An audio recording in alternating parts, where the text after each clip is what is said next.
Üdvözöllek, Patala István vagyok, és a Focus CMS Docker Demo telepítő projektet mutatom most be neked.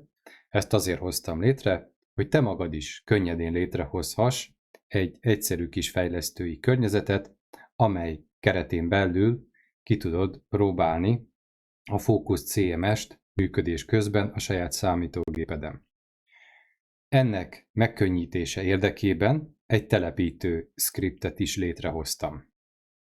Itt a GitHubon ennek egy saját tárolót hoztam létre, amelyen belül 3 almappában találhatóak a különböző Docker konténereknek a fájljai, és ezen felül vannak példafájlok is feltöltve, csupán azért, hogy te magadnak ne kelljen keresgélned vagy létrehoznod, és mindemellett még itt vannak a különböző script fájlok. Nyilvánvaló, hogy az install sh-val fogunk dolgozni első lépésben, vagy egy uninstall sh is, amely törli az összes Docker konténert, illetve leállítja előtte. Van egy leállításra és egy elindításra szolgáló script is, valamint egy environment file, amelyben megadjad a saját felhasználó nevedet és annak az ID-ját. Nos, a telepítés menete az nagyon egyszerű, ide be is tettem, leklónozod a tárolót a saját által magad gépére, tehát ide csak egyszerűen beillesztjük és leklónozzuk.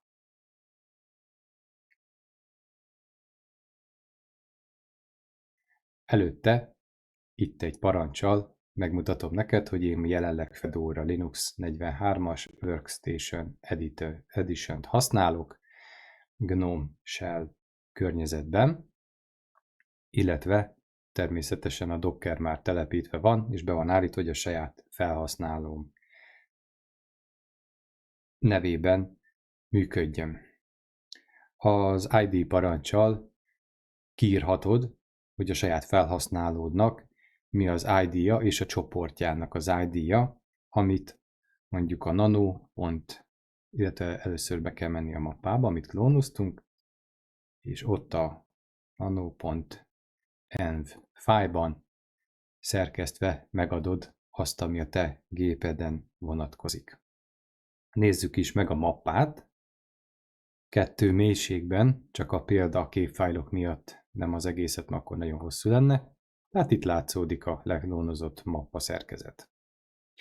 A telepítő script gyakorlatilag létre fogja hozni a 3 Docker konténert, lebuildeli, leklónozza a szükséges képfájlokat, valamint lefuttatja azokat az alapparancsokat, amivel inicializálva van a Focus CMS applikáció, illetve még további 2 modult, illetve az alap sablonfájlt fogja még a tárolóként létrehozni, illetve azt feltelepíti és beállítja. Nézzük is meg ennek a működését. Én már a futtatási jogosultságot megadva raktam fel a GitHubra a scripteket, tehát jó esetben neked nem kell a chmod plusz x-el dolgozni, ha netán nem indul, akkor tedd meg. Ugye úgy csinálta meg a scriptet, hogy szépen kiírja a különböző lépéseket, betölti ugye az environment file, stb. A telepítő scriptet is majd végig fogjuk nézni, ezt lehet, hogy egy külön videóban teszem meg, azért, hogy most ezzel ne húzzam az időt. Természetesen nálad a letöltési műveletek lehet, hogy többet fognak mutatni. Itt már nálam 1-2 dolog gyorsítótárból fut le, illetve hát a telepítő scriptnek a lefutása, illetve az elindított parancsok lefutása az nyilván a számítógép és az internet kapcsolat függvényében eltérő, de hát nyilvánvalóan ezzel meg tisztában vagy jó esetben.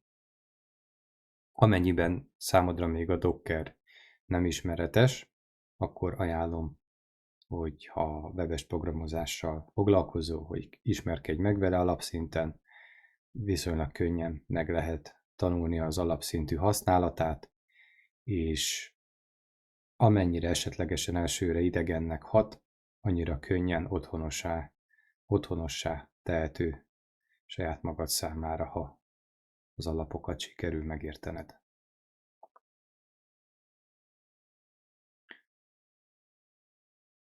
Itt közben a telepítő dolgozik, és utolsó lépések között létre is hozott egy demo felhasználót, ahhoz e-mail és jelszó használatával, tehát ezt se kell most már megtegyük. Nos, a képernyőt törlöm, és megnézzük a futó konténereket. Láthatod, hogy létrejöttek a telepítő által, illetve nálam még fut a jacht. Ez ugye lehetővé teszi, hogy itt könnyedén böngészőből megnézzük a Dockerbe telepített különböző dolgokat.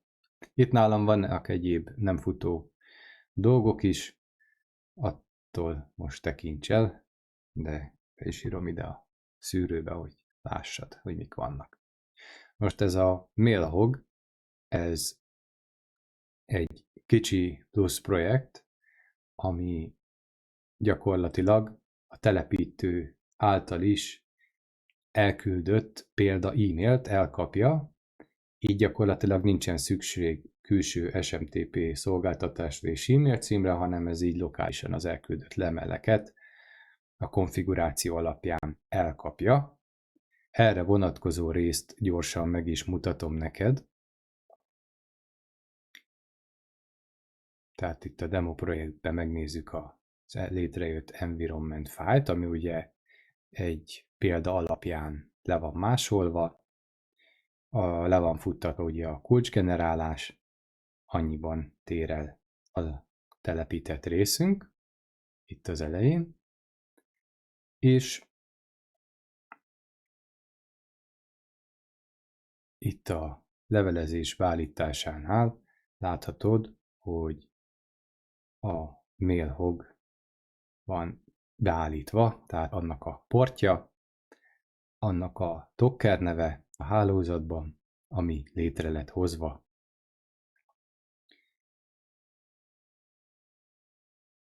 A konténer, illetve hát itt a Compose YAML fájlban megmutatom, hogy a demo.net nevű hálózatot hozza létre a script, és ezen belül kommunikálnak egymással a virtualizált megoldások. Na most itt visszamegyünk. Telepítve van segítség és vizuális követhetőség kedvéért egy PHP MyAdmin is. Ezt is meg tudod nyitni, amely a telepített demóban lévő MariaDB adatbázis szervert nyitja meg. Itt az alapértelmezett 3306-os portot hagytam meg. Kérlek, ezt ellenőrizd le a telepítés előtt, vagy a használat előtt, mert ha nálad lokálisan futnak ezeken a portokon szolgáltatások, akkor ott az ütközhet. Azokat ideiglenesen állítsd le. Itt a többi port már az alapértelmezettől eltér. Ezt a portot könnyedén a telepítő elindítása előtt, a demo csomag klónozása után könnyedén átírhatod, hiszen ez egy külső port, ez jelen esetben, ha azt megváltoztatod, a belső működést, elvileg a konténerek közti kommunikációt nem fogja befolyásolni. Itt ezt a portszámot kell átírjad, a külső portszámot. Természetesen ez akkor előnyös, mondjuk, ha csatlakoznál egy külső grafikus programmal. Nos, itt létre lett hozva egy Focus CMS Demo nevű adatbázis, illetve természetesen egy azonos nevű felhasználó is, ami úgy van megcsinálva, hogy teljes jogosultsággal bírjon. Létrejöttek az adatbázis táblák, a users-ben létrejött a demo felhasználó, annak ugye most egyéb metaadatai nem kerültek még létrehozásra.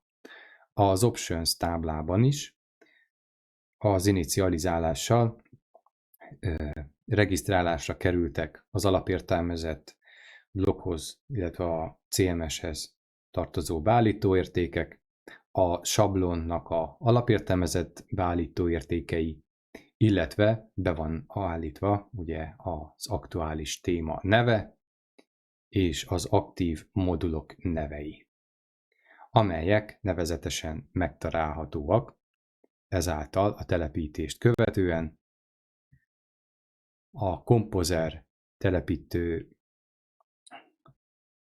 csomag, amit létrehoztam, annak a segítségével a témák mappába került bele, illetve a modulok mappába került bele a két modulként telepítendő fájl, amelyekért felelős a két JSON fájl, a témák JSON, ugye itt egyszerűen csak ez az egy témacsomag van berakva, illetve a modulok. Ezt is a telepítő script hozza létre, de gyakorlatilag ugye arra van egy példafájl létrehozva, tehát az alapján csak egyszerűen létre lehet hozni manuálisan. Na, haladjunk tovább. Jelen esetben, ha megnyitjuk a 90-es portot, természetesen nincs elérhető futószolgáltatás, de tegyük elérhetővé. Először is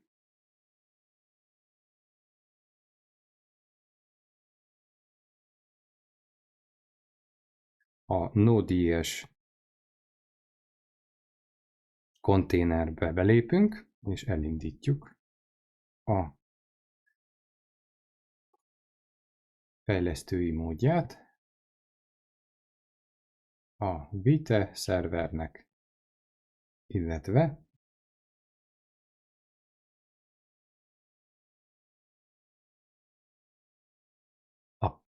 az applikációt, ugye itt látszik is a telepített rész,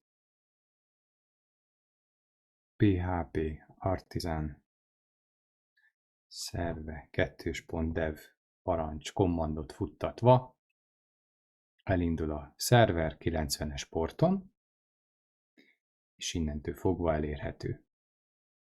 Nos, itt a front oldalon azért nincsen még tartalom, mert nincsen létrehozva oldal, illetve beállítva az alapértelmezett oldal. De ez is jól mutatja, hogy igazából a front oldalt, ha teljesen törölném a modulokat, igazából akkor is jól működik önállóan az admin. Ide, ha beírjuk, akkor egyből átugrat a login oldalra, beírjuk a létrehozott felhasználó adatait. Felhasználó létezik, tovább lép a jelszó bekérésére. Meg is jelenítem neked. Belépés. Ez az admin felület, itt ezek ilyen kis, mondhatni hulladék teszt dolgok voltak. Demo felhasználó, menübe először is létrehozunk egy oldalt. Az új létrehozással alapértelmezetten legenerálódik. Létrejön, hogyha kilépünk, az már egy kész állomány. A nevet megváltoztatjuk. Itt az állapotot közzétéve, megjelenített nevet, ugye URL-ben megjelenő nevet csak kitöröljük, a mentéssel ez automatikusan legenerálódik, illetve akkor legyen benne egy kis tartalom is.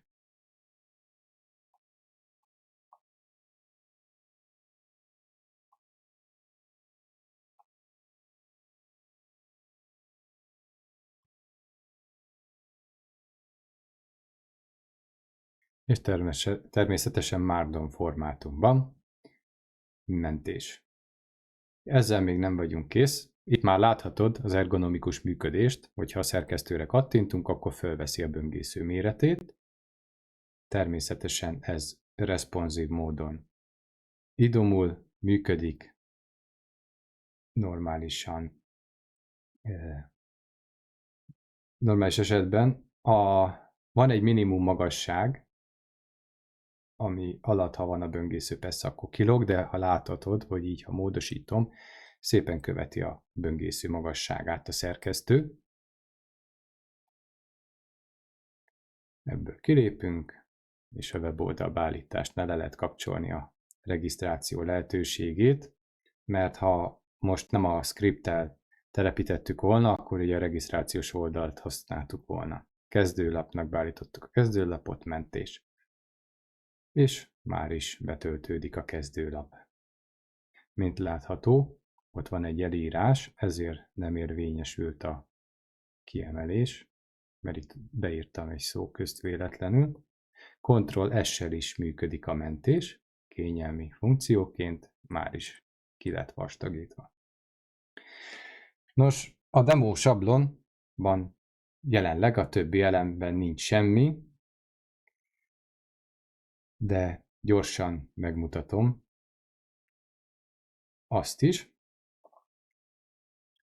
Viszont előtte megmutatom az e-mailes kétfaktoros bejelentkezést. Alapértelmezetten az e-mail van beállítva, engedélyezzük. Megerősítő levél el van küldve. Ezt itt el is kaptuk. Előtte már itt volt egy sikeres bejelentkezés, arról jött az értesítés időpont, IP cím, böngésző, operációs rendszer. Kétfaktoros hitelesítésre rákattintunk, megerősítésre kerül, ezáltal aktiválódott a szolgáltatás, vissza gombbal, viszont igazából automatikusan ki is vagyunk lépve. Belépésnél, itt ez a saját tervezésem eredményeképpen, a több lépcsős megoldás, ami a legtöbb rendszerre jellemző, hogy először kér mondjuk egy felhasználó név jelszót, majd egy kétfaktoros autentikációt. Ezt én egybevontam. Mégpedig azért, mert így egyszerre 3 adatnak kell stimmelnie, az e-mail címnek, a jelszónak és a megerősítő kódnak. Más esetben, ha próbálkozik mondjuk egy robot, akkor mondjuk van egy jelszókiszivárgás, akkor már csak elég tippelgetni a megerősítő kódot. Természetesen következő blokkád ezen túl még ugye az IP címtiltás túl sok próbálkozásnál, és így tovább. Tehát megadjuk a demo jelszót, és a kapott e-mailből a megerősítő kétfaktoros kódot, és már is beengedett a rendszer, amiről természetesen ismét jött egy levél. Bármelyik adat nem stimmel, akkor most ki is kapcsolom ezt a szolgáltatást. Először is, ha rossz az e-mail cím, akkor most ad információ, de ez is ki lesz kapcsolva, hogy még ennyi információt se kapjon a próbálkozó spam, hogy valódi-e az e-mail, vagy nem valódi az e-mail, mivel van a probléma.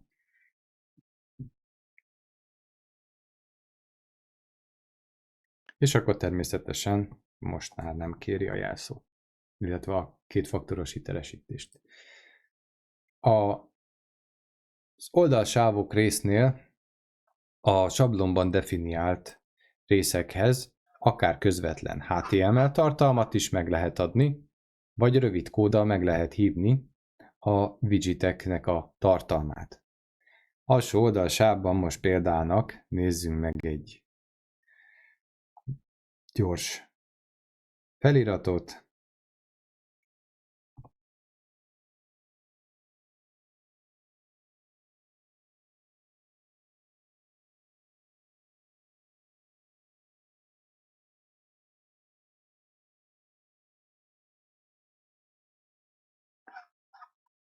lementem, és kezdő oldalon természetesen a megfelelő helyen ez megjelenik. Most létrehozok egy widgetet, hasonlóan a másik tartalmokhoz, itt ez teljes funkcionalitással bír.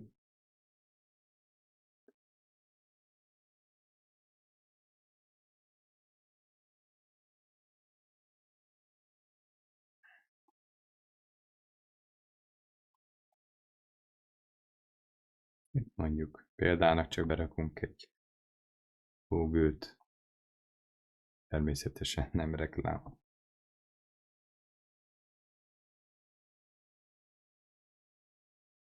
Jó. Ennek az ID-ja a lényeges, 2-es, ami természetesen itt is olvasható lenne. Az oldalsávokba, itt ezt most kicseréljük,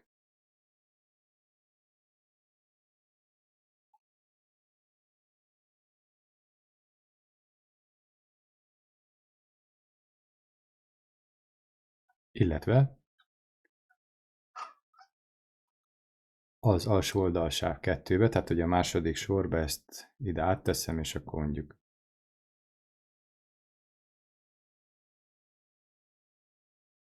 ezt a kis feliratot betesszük. Kezdőlapon megjelent a szöveg, a widgetnél egy dolog hibázik, hogy amíg nincsen publikus állapotba állítva, addig nem jelenik meg. Ugyanúgy, ahogy a tartalmak. Tehát ideiglenesen el is lehet tüntetni. A rövid kódba, ha betesszük a további értéket, akkor itt, mint láthatod, egyéni kódot hoztam létre. Ha kukac karakterre kezdődik, akkor automatikusan megjeleníti a lementett értéket. Hogyha ide betesszünk egy egyéni szöveget,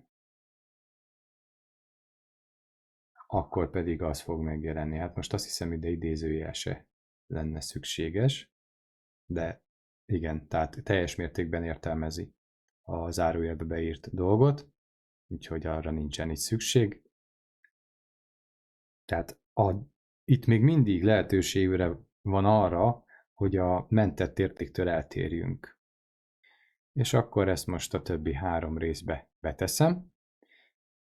Így, illetve akkor még létrehozok egyet,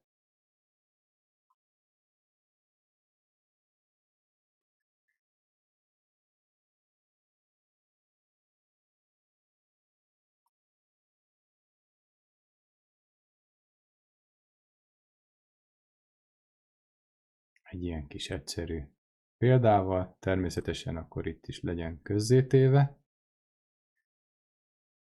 és az értelemszerűen most a 3-as ID lesz, mint tartalom, annyi a növekmény, és láthatod, hogy hopp, itt van valami kis elírás, bocsánat.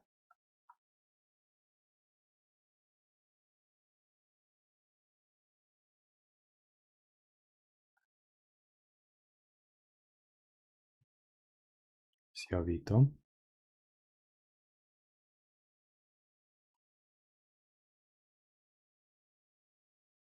Oké. Tehát itt írja, hogy top 1, amire ugye nem lenne szükség, mert saját magunk írtunk egy H1-es taggal feliratot, úgyhogy ebben az esetben például itt praktikus, ha az a rész törlésre kerül, és akkor marad csak a tartalom. Így. És akkor már is van egy alapkinézet. Nos, akkor ha ezeket megszakítjuk, kilépünk, akkor le lehet állítani.